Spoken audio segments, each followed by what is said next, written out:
Hello, I'm Bill, and today I'm going to explain why we social distance, specifically why we social distance 6 feet and how it relates to respiratory droplets, respiratory dispersions, and respiratory clouds. So we've heard quite a bit about respiratory clouds, or respiratory droplets in the context of COVID-19 pandemic.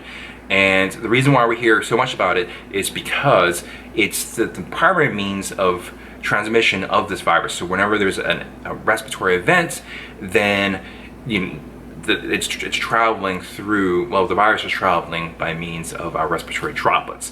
And that actually directly relates to the 6 feet social distancing, because it's assumed that our respiratory droplets can travel up to 6 feet under normal conditions. So that's the reason why, that's the main reason behind the social, or one of the big reasons behind social distancing for 6 feet, versus like 3 or 2, etc. It's 6 feet because that's the, under normal conditions, that's how far normal respiratory events can travel. Okay, under normal instances. So how does this relate all to how does it all relate to respiratory droplets, respiratory dispersion, and respiratory clouds? What do these all even mean?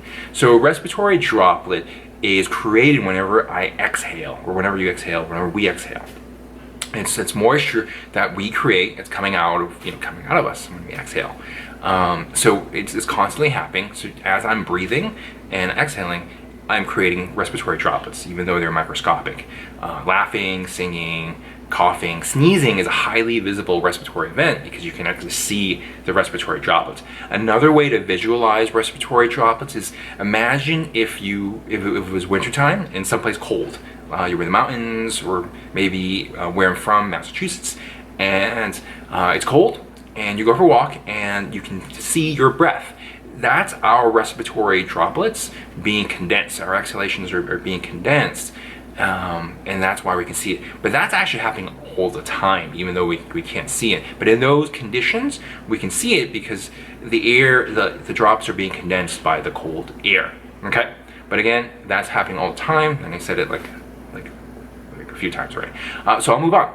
And so with those respiratory droplets, there's respiratory dispersion. Okay, so respiratory droplets carry, germs. Okay, if you're infected with an illness, and with respiratory dispersion, it's how wide, it's those drops are being dispersed. Depending on the respiratory event, that dispersion could be, either really big, really widely dispersed, like really fierce sneeze, for example, or rapid fire coughing could really create a big dispersion, respiratory dispersion, which leads to the respiratory cloud. So if there's a rapid fire coughing, for example, depending on the environmental conditions, when I say environmental conditions, it could be you're in a confined space, like a room, a small room, and you're constantly coughing. There is, depending on the conditions, that those respiratory droplets can linger and create a invisible respiratory cloud.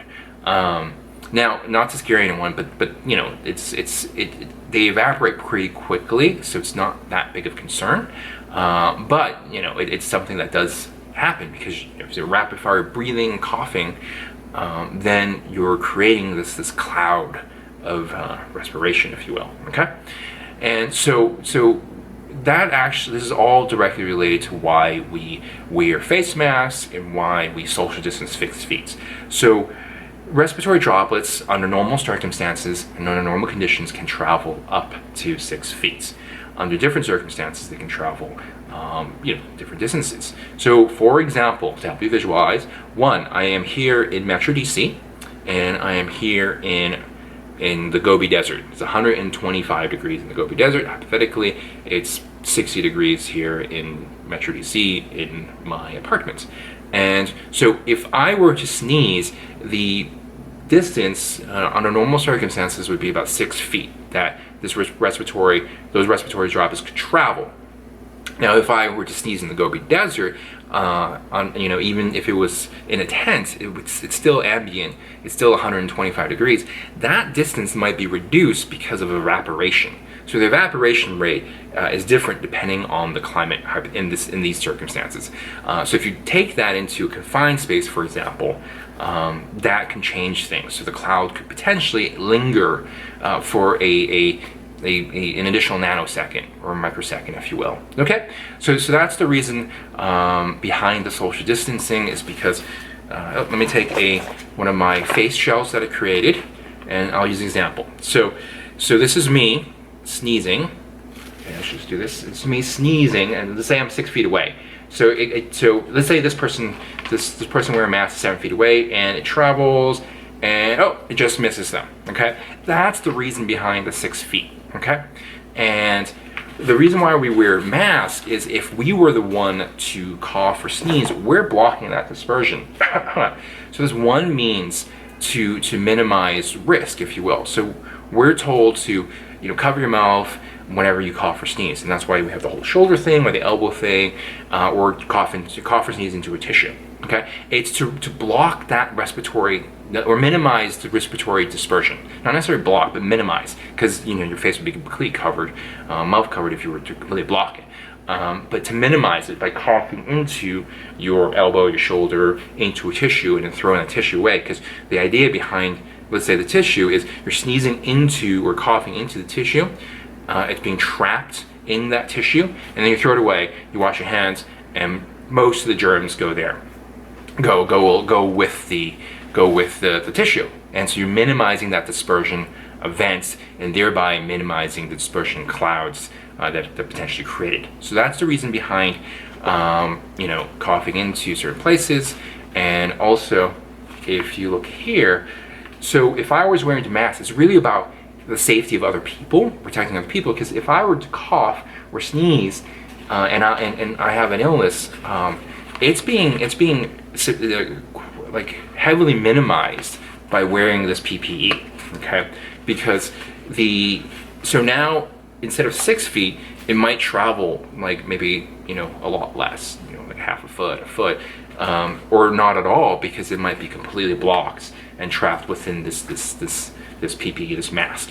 Okay, so if I were to sneeze, if you can imagine, if I was to sneeze with this blocking it wouldn't be able to touch the person across from me. Okay, but if I did this and I sneezed, it would definitely be able to hit the lens. If I sneeze this way, it won't hit the lens, or the dispersion is minimized, and thereby the cloud is minimized.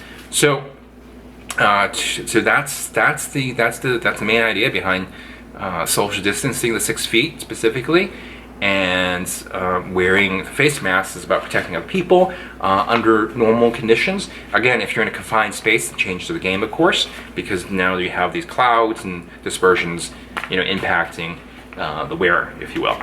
But under normal circumstances, like say in apartments or walking around, it's really about protecting other people, because we're minimizing those respiratory dispersions, and thereby minimizing those respiratory clouds as well.